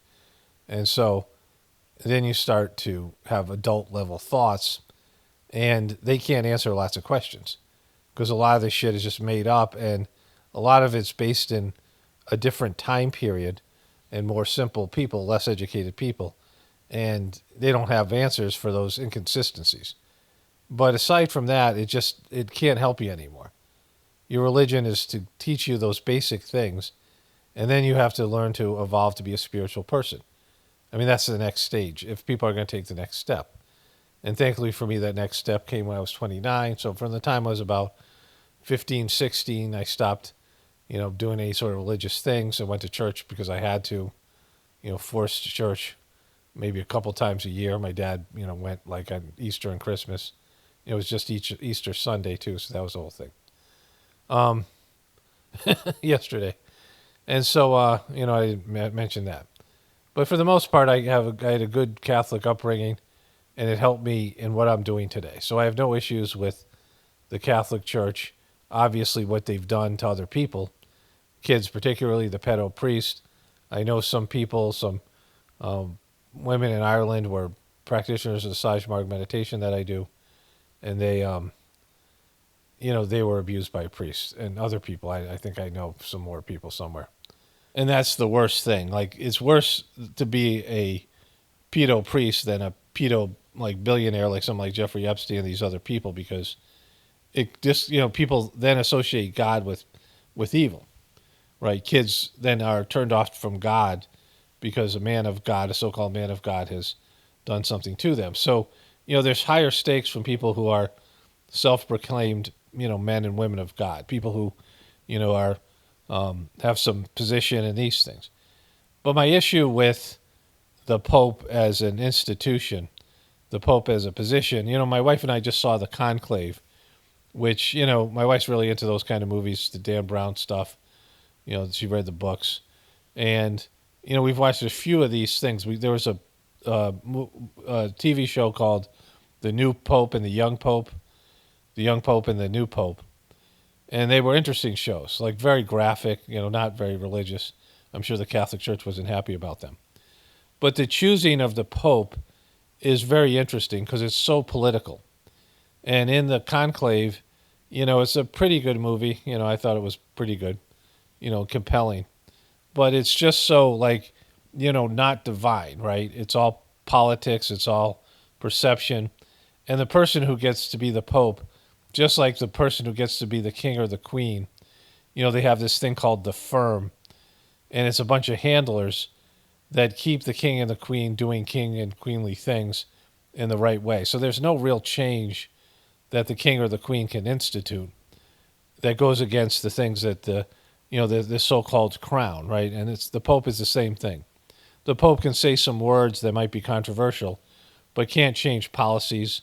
I mean, the Pope is hamstrung by politics and all these other aspects because he's not a real successor of Jesus, right? And so I didn't really know that much about that when I was a Catholic, but as I started doing the Sajmarg system and understood that, especially in the guru tradition in India, which is the best version of this. India has the most of these sort of gurus in their tradition of lineages, right? You find these spiritual organizations and these pseudo-religious organizations, whatever they are. And they have this lineage of different spiritual people. And, every higher developed soul that comes down and does work wants their work to continue. And they know they're going to die, right? So they start getting older, and they want to have a disciple that they can transmit their essence to and keep the thing going. Which, transmission and the way it's done in Saj Marg is really not available. What used to be available something called Raja Yoga, and it has been used by various saints and things over time, but not in the way that's been used in Saj Marg. It wasn't as available. It wasn't as readily available. Back when they used to do it, they could transmit once or twice in their whole life, and it was it was a more substantial thing. It was only for a few people, whereas the idea of preceptors and these things in Saj Marg, where the transmission and the cleaning can happen from just ordinary people who aren't even a part of a clergy. They're people with jobs and families that also can do this spiritual work in a very grassroots way. But the idea of the spiritual master, the Jesus in this case, to find a suitable disciple to pass on the torch so that the guy keeps the thing going, right? So that's what the Pope is supposed to be aligned with St. Peter. So Jesus found St. Peter and said, on this rock I shall build my church. And then shortly after Jesus died, Peter denied him, right? Jesus, I don't know who that guy is. Who's that guy? I don't know any Jesus. You mean Jesus? So Peter denied him. And so what Jesus couldn't do was transmit his essence into Peter, which is what the Saj Marg system was. The first three masters were able to do. And so the essence of the master, the essence of Jesus could have lived on in Peter. And then Peter would then pick somebody. And then, then that guy would pick somebody, right? It would go on forever. And they would transmit Jesus' essence and their spiritual essence. This cumulative soul would then merge with a disciple. So the master merges with a disciple, which is a wonderful thing if you think about it. And so the essence of the energy and the consciousness lives on in the following master. In the Saj Marg system, this was done 3 times. The first master, Lalaji, transmitted his essence into his disciple, Babaji. They were both named Ramchandra, their official names.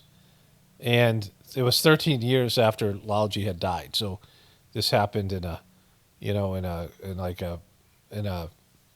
kind of a different way. Lalaji merged with Babaji in his 13 years after his death. And then Babaji was traveling with Master Charji. Charji was, running the mission and doing all these things. Babaji was a very simple man, uneducated, and, he was very spiritual but not worldly. And Charji was able to, he was a businessman. He was able to do the, all the official kind of things, the book publishing and the building of ashrams and all these kind of things, right?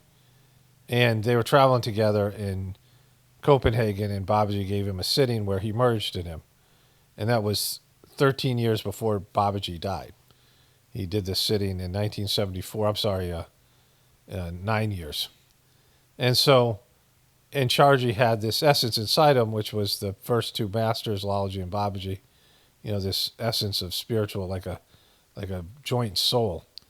And then he passes on to this guy, Kamlesh Patel, who just shit the bed and just wrecked it. And now, Kamlesh may pick somebody. It looks like he might pick one of his sons, which will be bullshit. There's these various traditions that stopped having this lineage of masters because the master would just pick his own son. And then it turns into some kind of kingdom, and the properties are kept within the family and some bullshit thing, right?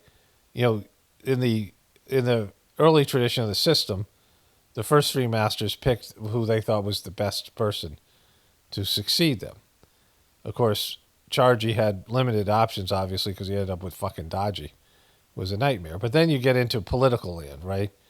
And so, like, if Daji dies without leaving a successor, and, Heartfulness is now a cult, so it doesn't even matter, right? The essence has been lost because Daji started to do criminal shit and goofy shit and just, ego. He wants to be like an Oprah Winfrey book publishing piece of shit who, he wants to be like Deepak Chopra, like this kind of a clown, right? And, instead of just being like a good spiritual master, which he could have fucking been because he had all the work done but he just failed. It failed him. And so now, like, I'm done with Heartfulness, so it doesn't really concern me because it's, it's been wrecked. But now they're in the same kind of area that the Catholic Church is in, and all these other religious organizations. There's properties, so there's money involved, and there's an audience. There's a market, right, of people, consumers, and voters and things. And so power immediately, back in when Lology was master of the system, there's about 200 people came to his house on and off, not all at once, over the years.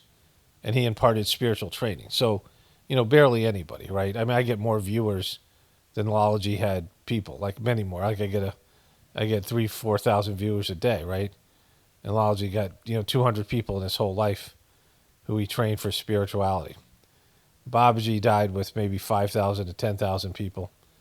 And when Charji passed away, there was hundreds of thousands of people, multiple ashrams and properties. And now it's a powerful organization, with access to people. It's a volunteer organization. And, all these people are like, it has value, it can be monetized. And Daji's a corrupt piece of shit, so you do the math, right? So this is when the thing went south. And so then it becomes political and it loses its spiritual essence. Luckily we've been able to preserve it a little bit with the Gratefulness Meditation channel, YouTube channel that I've done here. But in terms of the rest of it, it's the organization itself used to be purely spiritual, and now I don't know what the fuck it is, but it's it's going to be all about power and control, and there's always going to be handlers and people around it that are going to keep the master from doing like the right thing. If they got a real master now, there's going to be people who are, because that kind of power is then you're no longer below the radar.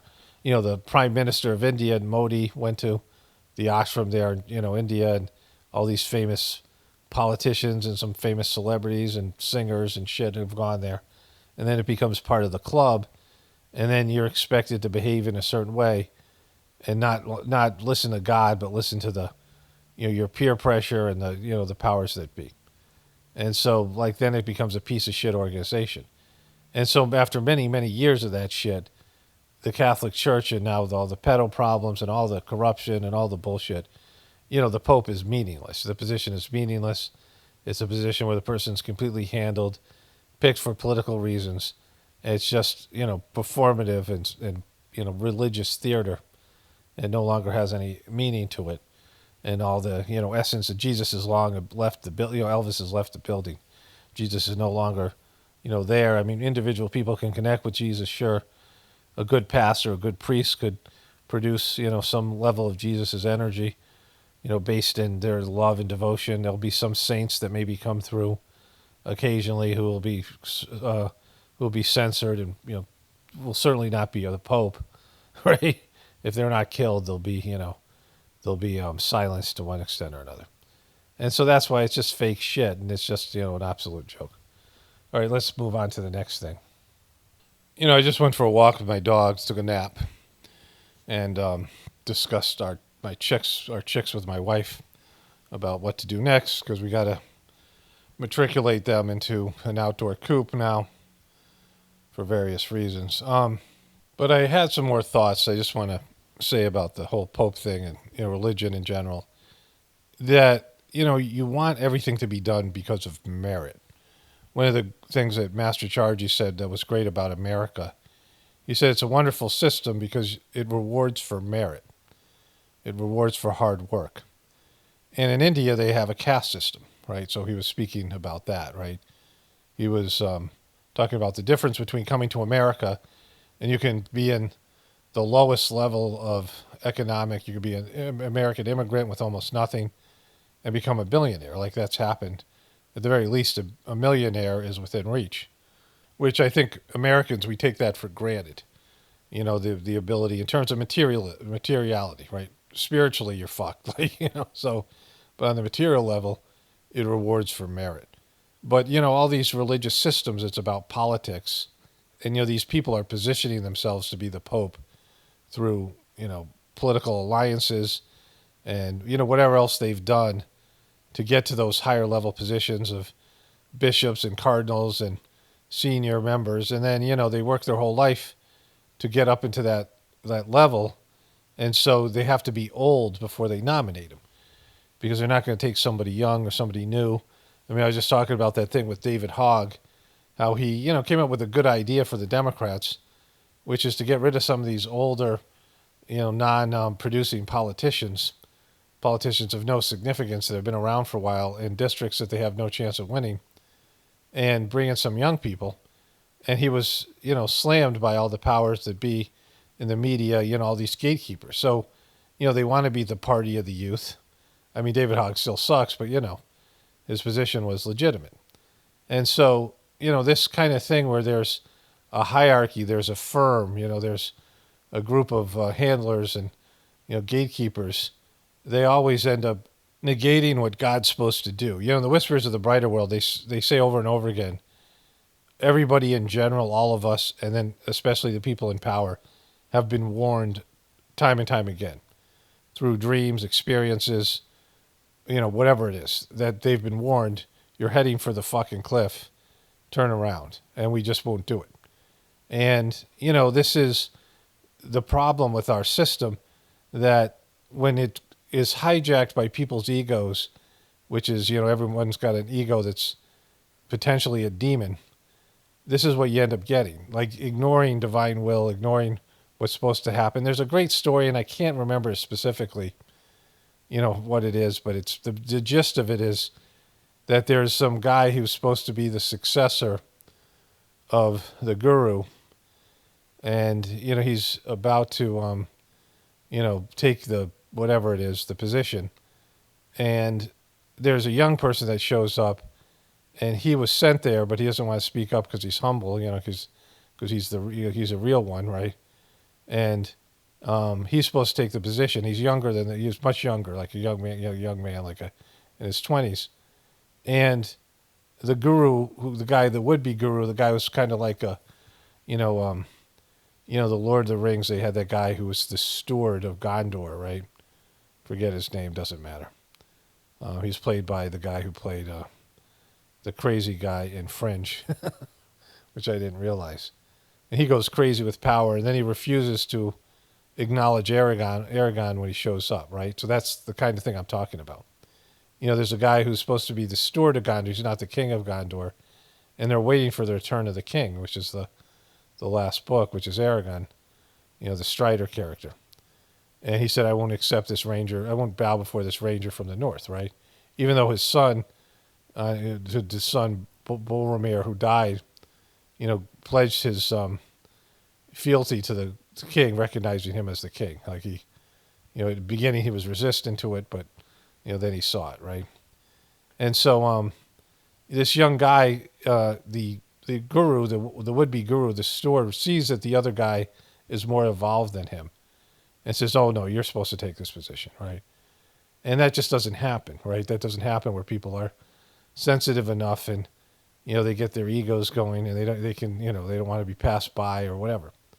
And they don't want to do God's bidding or God's will, and they thwart it for their own positions. And the selection of the Pope, more than anything else, because the Pope stands out more than any other religious organization as a singular guy who's supposed to be the embodiment of Peter and Jesus, a continuation. And it's just clearly not that. It's just political manipulation and egoism.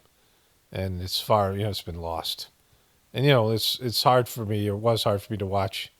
I've accepted it, but it was a bummer for me watching that shit happen to Saj Marg. It just sucks, right? Like, I thought there would be, legitimate masterly leadership for, it's supposed to be for 10,000 years, something like that.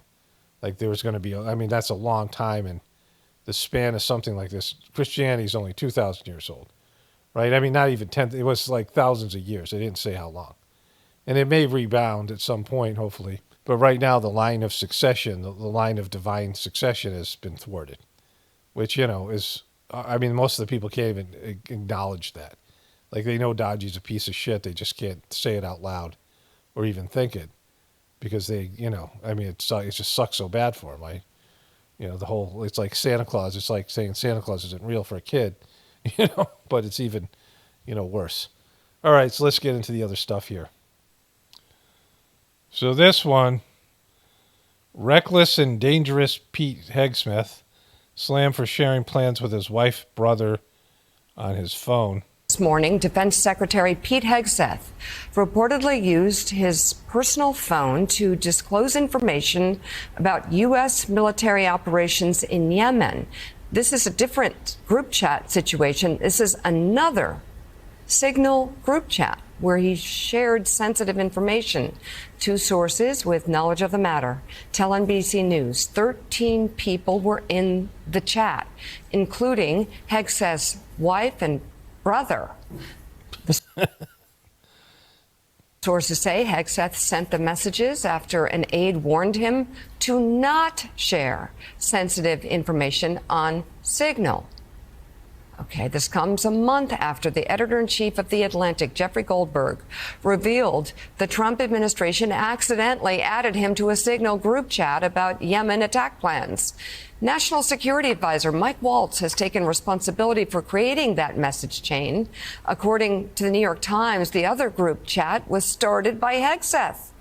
The secretary shared essentially the same information in both groups, including the flight schedules for the military jets that targeted the Houthis. Oh my gosh. The information was reportedly sent Oh my gosh. to both chats at roughly the same time. What's going on here? For people familiar with the... So the first question is, who leaked it, right? How do we know this?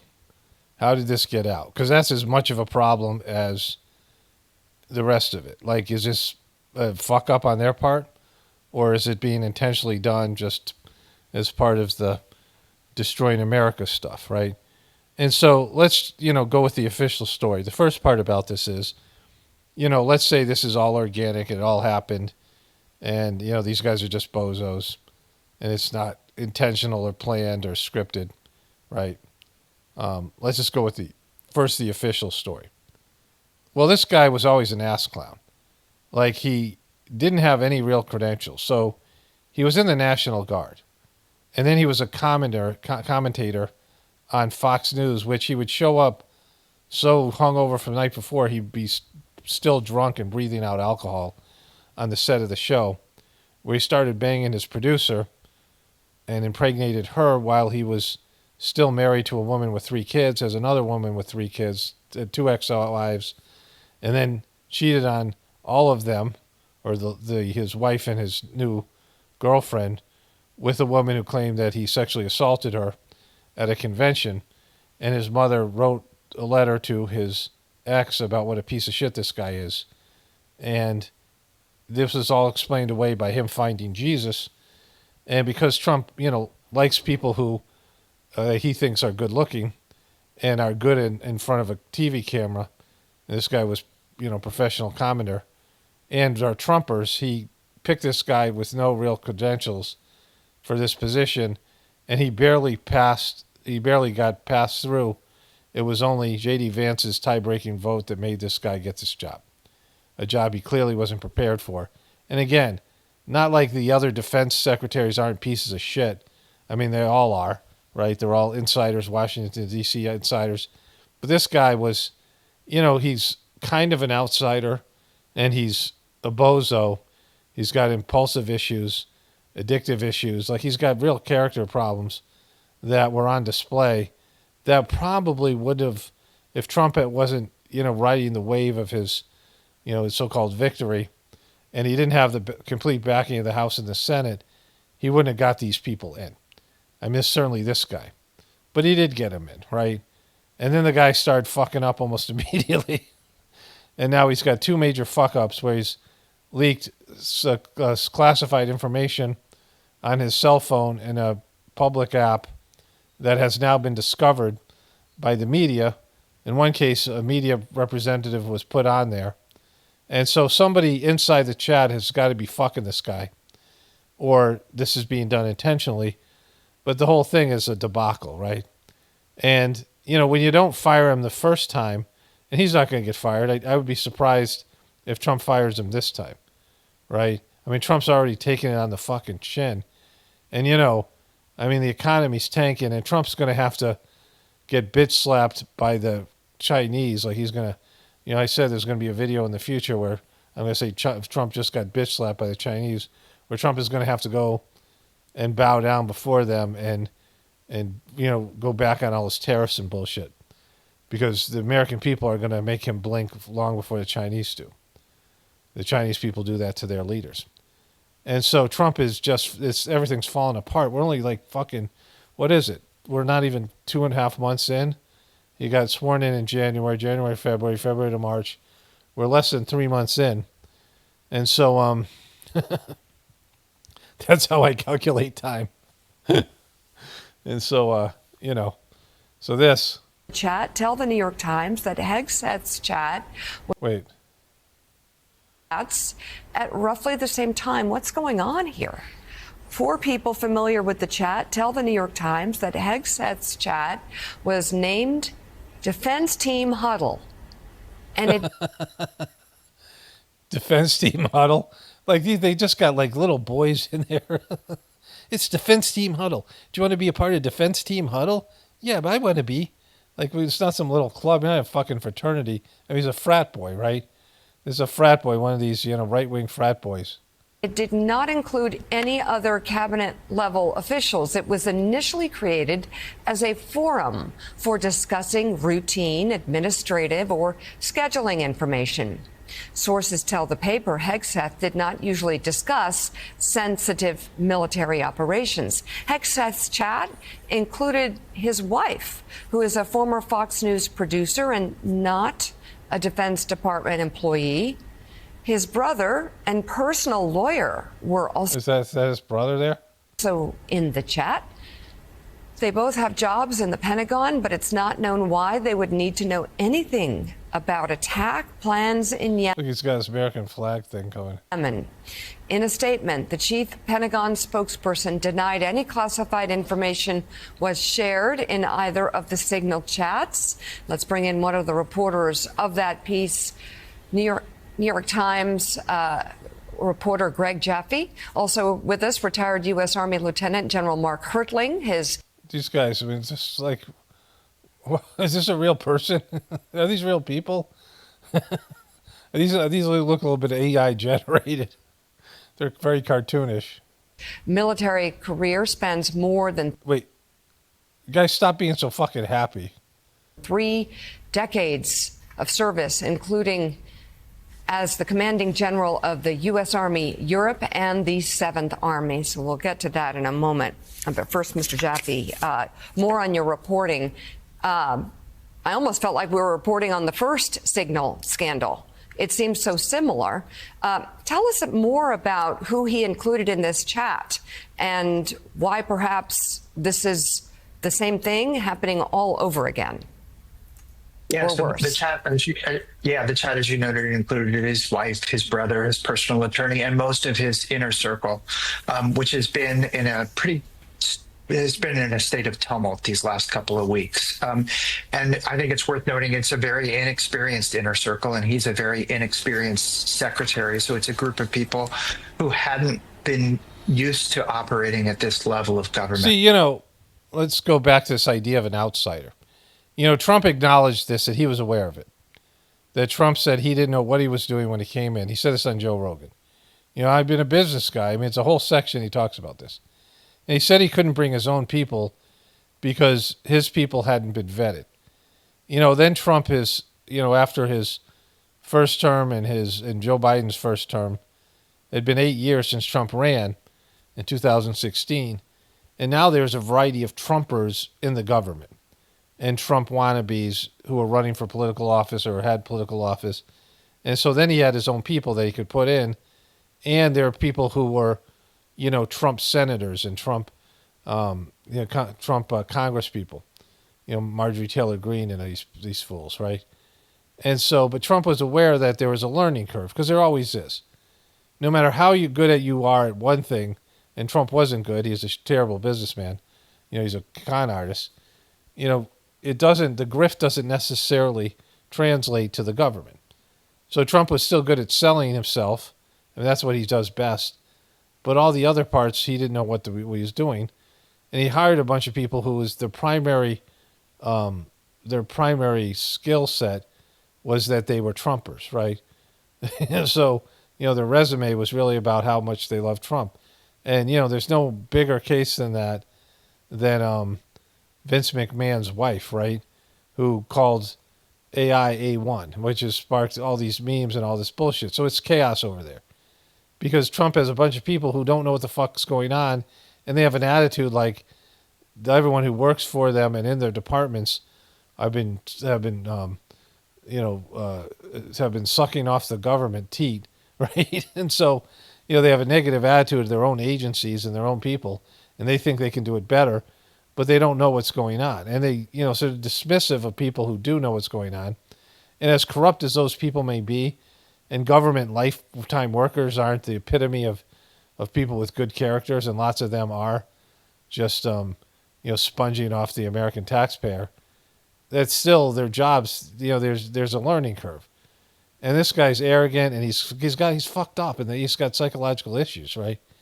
I mean, some like the poor choices that he made was affecting his job and his marital life, and his family and his kids, right? You have 3 little kids, and then you're impregnating another woman. Like that's you got problems, bro. Like what are you what do you think's gonna happen with that? And you're showing up to work drunk, and so he had substance abuse issues. He's got maybe a sex addiction, relationship, whatever it is. So he's got all kinds of issues there, and then they're gonna without any prior work at the Pentagon. He never held any position at the Pentagon, and he's going to be in charge of it, right? And all the people that are in there are going to be like, holy shit, who is this guy? And he wasn't even like a real soldier. He was in the National Guard, which is, again, it's not nothing, but it's not like legitimate army. It's a weekend warrior. And so like he has almost no real credibility here. He's a person that has opinions, and he knows a little bit more than the average person, right? Like he was in Afghanistan. He was, he was overseas somewhere doing something.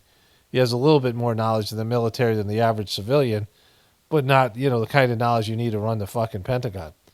And so Trump has appointed all these people who, like again, they have a negative opinion of their own agency, their own job, and the people working for them, yet they don't know anything about it, which is and they think they can do it better and to do it their own way.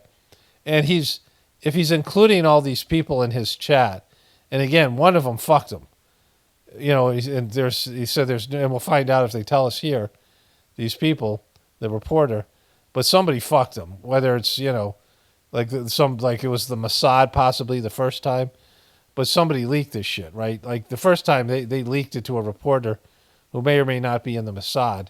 And so that guy, that was on them. But somebody close to him in his inner circle had to leak this. But if he's talking about this with all his family and friends, then he's regularly saying things to them, and they're not classified to hear. I bet his wife hears everything, right? You're not supposed to share this shit with your family members, even your spouse. And he obviously is. So this goes far beyond the Signal chat. It just gives you a window into what they're doing over there. At least, this is the story. And I think that's the other kind of key point here. He doesn't have a lot of experience at senior officials, and he's surrounding himself with people who also kind of lack experience.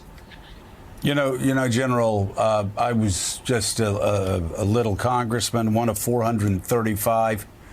So on the Armed Services Committee, we would get information, and we understood we didn't tell a soul. It didn't tell a soul. Nobody. Not even staff members. Not family, certainly not family members. I'm just curious, you've operated actually on such a higher level where the lives of our men and women in uniform were at risk if information got out. I mean, even on my small level, this is just... Jesus Christ, Joe. I mean, just, we get it, right? He's a piece of shit, You were great, and all the people you work with were great, but this guy's a piece of shit. Really, this is so hard to comprehend. I wonder how shocking it must be for you who understands this sort of recklessness could lead to lost American lives. It is pretty shocking, Joe. What I'll say to you, yes, I've been given information from confidential all the way up to top secret code word. You got top secret code words there, Binky? Okay, so all I want to hear from any of these fucks is how it got leaked. So let me find that, and I'll come back here in a second. Okay, so here's what it says in the Associated Press. A person familiar with the contents and those received the messages who spoke on condition of autonomy to discuss sensitive matters confirmed the second chat to the Associated Press. The second chat on Signal, which is a commercially available app not authorized to be used to communicate sensitive or classified national defense information, included 13 people, the person said. The person also confirmed the chat was dubbed Defense Team Huddle. Now, the New York Times reported that the group included Hegseth's wife and these people, other people, right? So somebody inside the chat had to leak this or tell somebody outside of the chat about it, and then that person went to the press. Or this is staged and fixed. So if it's the first, if it's the former, that somebody leaked this, it happened organically, that means they've lost control of their own fucking people. Like, this could have stayed, like, if they can't keep this secret, then it's completely fucked, right? If this is getting out, then the information that in there is already out to the media, is out to the public, because it was already published by whatever that magazine, The Atlantic, because he already leaked it once before, right? But that means that they can't even control the messaging within his own group. So he had 13 people of his insiders, and one of them fucked him. And it could have been his wife chatting to one of her friends or somebody, or whatever it was. Somebody found out about this, and then went to the press and commission and the condition of autonomy. And so, if it's not staged, which it may or may not be, we don't know, right? But if it's not staged, then this is completely fucked. But if it is staged, it's fucked either way, right? And I doubt he's getting fired. Like, so, they're showing general incompetence, but, he's probably not getting fired. There's no consequence or accountability in this White House, which is a little bit hilarious, but also shows you, the rest of the world knows this. Like, it's a bunch of chuckleheads in there. And so whatever reason this is out in the public, and we don't know why, because it's an anonymous person, but, it's a mess. This guy's a fucking mess. And so there's just one thing I have to say about this, right? So I don't know how many other truthers do it, but truthers are more likely to do this than not, right?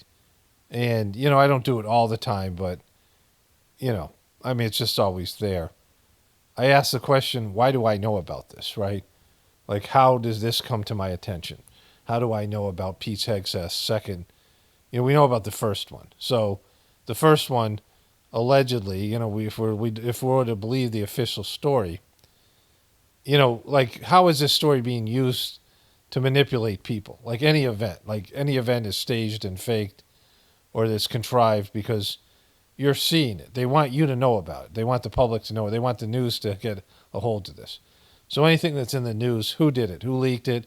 Who's responsible for the story? Who's fucking over Pete Hegseth? Is he in on it?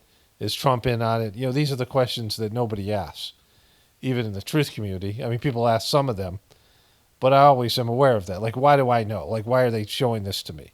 What's the angle here? Like, this information being leaked to all of us, what are they trying to do here? How does this fit into the bigger narratives or the bigger plan, right? Like, I'm always aware of these types of things because things make it into the media for a reason. If you know about it, then there's a reason you know about it. Like, there's not these things where people break stories. So if the first leak is to be believed, then some dope over there, which is completely believable because they are dopey, ended up including a very liberal and a guy hostile to Trump in the White House in a group chat that had classified information on in a public app. So, that was self-inflicted, if you believe the official story. The second one comes from this guy's inner circle. Like, somehow people who were aware of the chat, someone in the chat or know somebody who was a part of the chat, found out about it and leaked it to the press. So what happened there? Was that organic? Did that actually happen, or are they doing this intentionally? Is this part of a bigger strategy to just embarrass America, embarrass Trump, I don't know, Trump and Barrett, whatever, and who's in on it?